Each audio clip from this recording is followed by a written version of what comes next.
ओम शांति। आज 23 नवंबर 2023। आज की श्रेवाणी की मुख्य पंक्तियाँ हैं। मीठे बच्चे, देह अभिमान है रुलाने वाला, देह अभिमान है रुलाने वाला, देही अभिमानी बनो तो पुरुषार्थ ठीक होगा। दिल में सच्चाई रहेगी, बाप को पूरा फॉलो कर सकेंगे।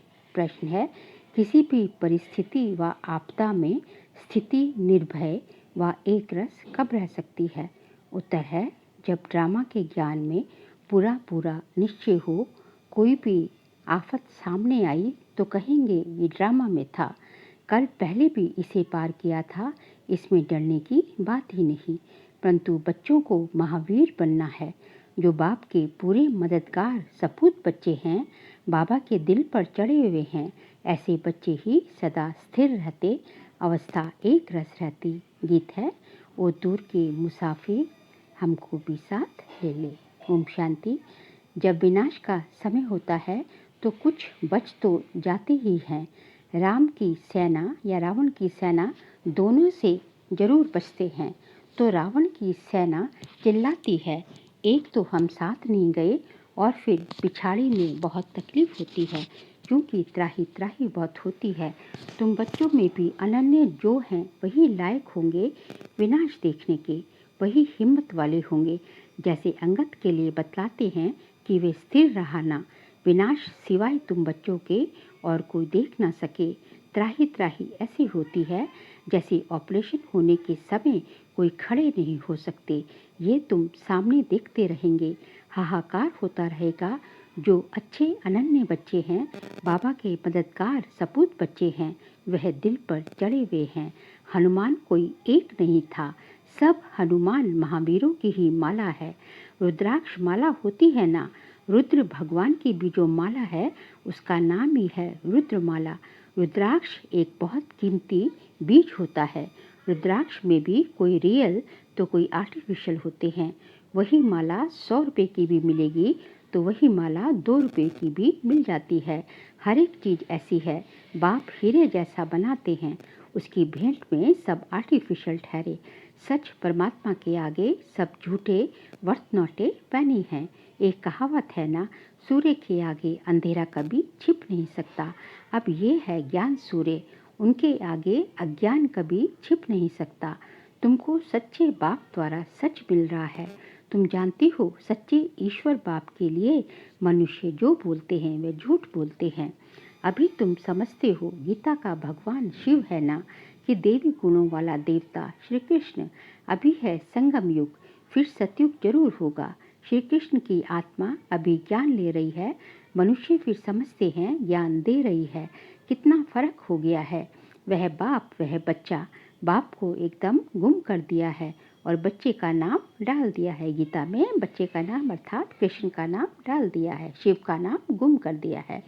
आगे चलकर आखिर सच निकल पड़ेगा। पहली मुख्य बात है ही इस पर। सर्वव्यापी क्यों समझा है? क्योंकि गीता में श्री कृष्ण का नाम डाल दिया है। इन बातों को तुम जानते हो। श्री कृष्ण अथवा देवी देवताओं की जो आत्माएं हैं, उन्होंने 84 जन्म पूरे लिए। गाया भी जाता है, आत्मा परमात्मा अलग रहे बहुकाल। हम ही सबसे पहले बिछड़े हैं, बाकी सब आत्माएं तो बाबा के साथ वहीं रहती वहाँ रहती हैं। इसका अर्थ कोई नहीं समझते। तुम्हारे में भी कोई विरले हैं जो यथार्थ रीति समझा सकते हैं। देही अभिमान ही बहुत रुलाता है। देही अभिमानी अर्थात आत्म अभिमानी ही ठीक पुरुषार्थ करेंगे तो धारणा भी अच्छी रीति हो सकती है। इसलिए कहा जाता है फॉलो फादर। एक्ट में भी फादर आते हैं। फादर तो दोनों हो जाते हैं, ब्रह्मा भी और शिव भी। ये कौन सा फादर कहते हैं सो तुमको थोड़े ही पता पड़ता है, क्योंकि बाप दादा दोनों इस शरीर में हैं। एक जो एक्ट में आते हैं उसे फॉलो किया जाता है। बाप समझाते हैं, बच्चे आत्म अभिमानी बनो। बहुत अच्छे बच्चे भी देह अभिमानी हैं, क्योंकि बाबा को याद नहीं करते। जो योगी नहीं वह धारणा नहीं कर सकते। यहाँ तो सच्चाई चाहिए, पूरा फॉलो करना चाहिए। जो सुनते हो वह धारण कर समझाते रहो। निर्भय रहना है, ड्रामा पर खड़े रहना है। कोई भी आफतें आदि आती हैं तो समझते हैं ये ड्रामा में है। तकलीफ पास तो की है ना। तुम सब महावीर हो ना, तुम्हारा नाम बाला है। 8 बहुत अच्छे महावीर हैं जो पास विद ऑनर होंगे। 108 उनसे कम वैजंती माला वाले, 16,000 उनसे कम। बनना तो जरूर है। ये बादशाही कल पहले भी स्थापन हुई है, सो होनी है। बहुत संशय में आकर ज्ञान छोड़ देते हैं। निश्चय हो तो ऐसे बाप को फरगति थोड़ी ही दे सकते हैं। जोर करके ज्ञान अमृत पिलाया जाता है तो भी पीते नहीं। जैसे छोटा बच्चा होता है ना, बाप ज्ञान दूध पिलाते हैं तो भी पीते नहीं, एकदम मुंह फेर लेते हैं तो बिल्कुल निकम्मे बन जाते हैं। कह देते हैं हमको माता पिता से कुछ भी नहीं चाहिए, मैं श्रीमत पर नहीं चल सकता हूँ। तो फिर श्रेष्ठ कैसे बनेंगे? भगवान की ही श्रीमत है। तो ये भी एक स्लोगन लिख देना चाहिए कि निराकार ज्ञान सागर पतित पावन भगवान शिवाचार्य वाच माता पिता माता स्वर्ग का द्वार है। समझाने के लिए बुद्धि में पॉइंट्स आने चाहिए। स्टूडेंट्स जरूर सब नंबरवार होंगे। ड्रामा में वही अपना अपना पार्ट बजाते हैं। दुख में हम उनको याद करते हैं। दूर देश में बाप रहते हैं, परम धाम में रहते हैं, उनको हम आत्माएं याद करती हैं। दुख में सिमरन सब करे, सुख में एक भी नहीं करते हैं। अभी तो दुख की दुनिया है ना, ये समझाना बहुत सहज है। पहले पहले तो समझाना है कि बाप है स्वर्ग की स्थापना करने वाला, तो क्यों नहीं हमको स्वर्ग की बादशाही मिलनी चाहिए। ये भी जानते हैं सब तो वर्षा नहीं पाएंगे। सब स्वर्ग में आ जाए तो फिर नर्क हो ही ना, वृद्धि कैसे होगी। ये तो गाया हुआ है, भारत अविनाशी खंड अर्थात अविनाशी भगवान का बर्थ प्लेस है। भारत ही स्वर्ग था। हम खुशी से बोलते हैं 5,000 वर्ष पहले स्वर्ग था। बरोबर स्वर्ग के मालिकों के चित्र तो है ना। कहते भी हैं क्राइस्ट से 3,000 वर्ष पहले भारत हेवन था। जरूर भारत में ही सूर्यवंशी चंद्रवंशी थे, चित्र भी उनके हैं। कितना सहज है, बुद्धि में ये नॉलेज चलती है। बाबा की आत्मा में ये नॉलेज थी तो हम आत्माओं को भी धारणा कराई है। वह है ही नॉलेजफुल।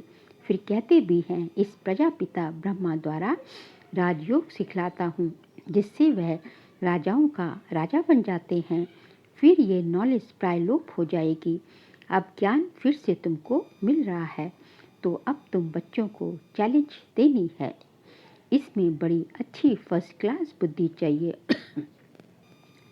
बाबा अपने पास कभी भी ऊंची वस्तु नहीं रखते। कहेंगे इतने मकान आदि बनाए हैं, वह भी बच्चों के रहने के लिए बनाए हैं, नहीं तो बच्चे कहाँ आकर रहेंगे। एक दिन तो सब मकान अपने हाथ आ जाएंगे। भगवान के दर पर भक्तों की भीड़ तो होनी है ना। उन्होंने तो बहुत भगवान बना दिए हैं। प्रैक्टिकल में तो ये है ए नाम। प्रैक्टिकल में तो ये है ना। तुम समझते हो कितनी भीड़ होगी।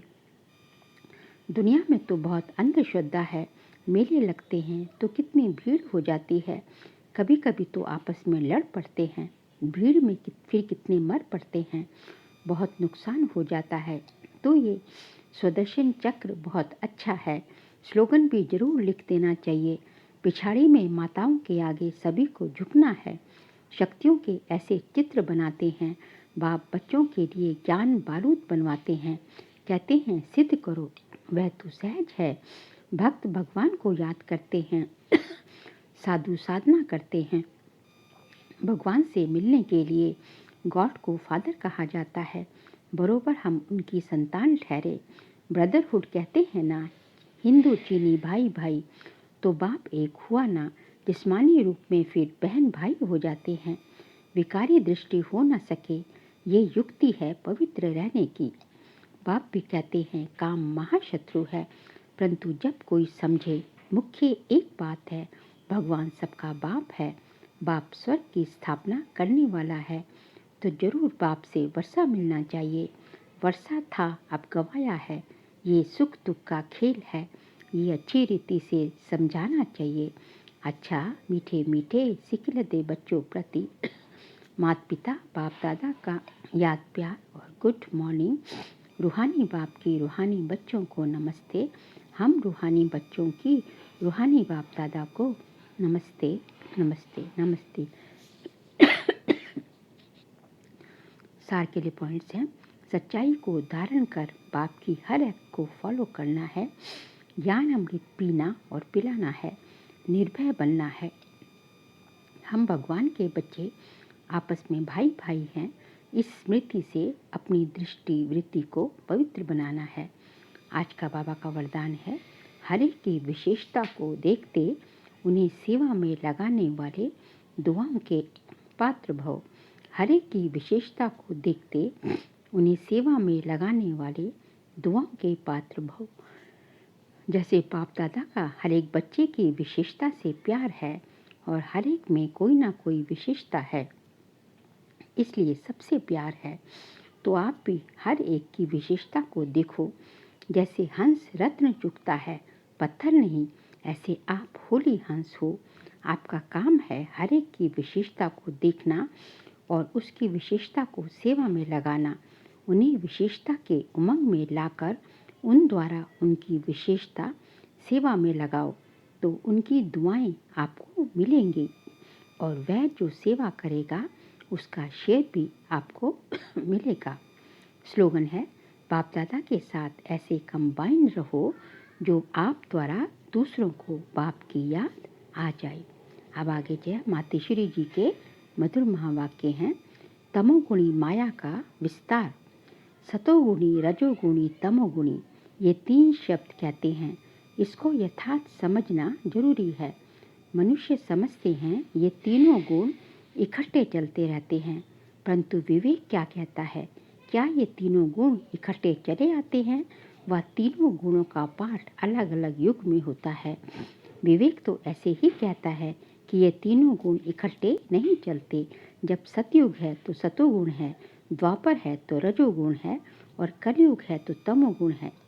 जब सतो है तो तमो रजो नहीं, जब रजो है तो फिर सतोगुण नहीं। ये मनुष्य तो ऐसे ही समझकर बैठे हैं कि ये तीनों गुण इकट्ठे चलते आते हैं। ये बात कहना सरासर भूल है। वो समझते हैं जब मनुष्य सच बोलते हैं, पाप कर्म नहीं करते हैं, तो वे सतोगुणी होते हैं। परंतु विवेक कहता है जब हम कहते हैं सतोगुण, तो इस सतोगुण का मतलब है संपूर्ण सुख, गोया सारी सृष्टि सतोगुणी है। बाकी ऐसे नहीं कहेंगे कि जो सच बोलता है वो सतोगुणी है और जो झूठ बोलता है वो कलयुगी तमोगुणी है। ऐसे ही दुनिया चलती आती है। अब जब हम सतयुग कहते हैं तो इसका मतलब है सारी सृष्टि पर सतोगुण सतो प्रधान चाहिए। हाँ, कोई समय ऐसा सतयुग था जहाँ सारा संसार सतोगुणी था। अब वो सतयुग नहीं है, अभी तो है कलयुगी दुनिया। गोया सारी सृष्टि पर तमो प्रधानता का राज्य है। इस तमोगुणी समय पर फिर सतोगुण कहाँ से आया? अब है घोर अंधियारा, जिसको ब्रह्मा की रात कहा जाता है। ब्रह्मा का दिन है सतयुग और ब्रह्मा की रात है कलयुग, तो हम दोनों को मिला नहीं सकते। अच्छा, ओम शांति।